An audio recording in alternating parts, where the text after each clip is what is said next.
Kami akan berlanjut ke informasi selanjutnya. Pelaku usaha kelapa sawit menilai kebijakan penaikan tarif ekspor kelapa sawit tidak terlalu buruk di tengah kondisi yang sulit akibat pandemi COVID-19.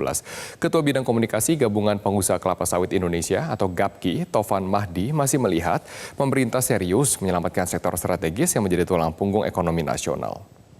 Menurut Tovan, kenaikan pungutan ekspor sawit di tengah anjloknya harga minyak mentah menunjukkan komitmen pemerintah untuk tetap melaksanakan mandatori biodiesel B30. Saat ini, menurut Tovan, pasar ekspor minyak sawit tengah melemah akibat pandemi COVID-19. Dengan tetap dilaksanakannya mandatori B30, ada ruang yang cukup besar untuk memasok pasar dalam negeri. Pemerintah melalui Peraturan Menteri Keuangan Nomor 5705 Tahun 2020 menaikkan tarif atau pungutan ekspor kelapa sawit, minyak kelapa sawit mentah, CPO, dan produk turunan yang berlaku mulai 1 Juni 2020. Kenaikan tarif atas komoditas dari kelapa sawit dan produk turunannya sebesar $5 Amerika per ton.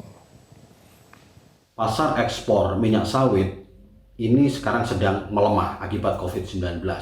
Dengan tetap dilaksanakannya program mandatori B30, kita melihat ada ruang yang cukup besar, absorpsi ruang daya serap pasar yang cukup besar di dalam negeri untuk biodiesel. Ini menggembirakan, dan kalau kita lihat respons pasar dalam sepekan terakhir cukup positif dan harga minyak sawit ini mulai menunjukkan tren yang naik.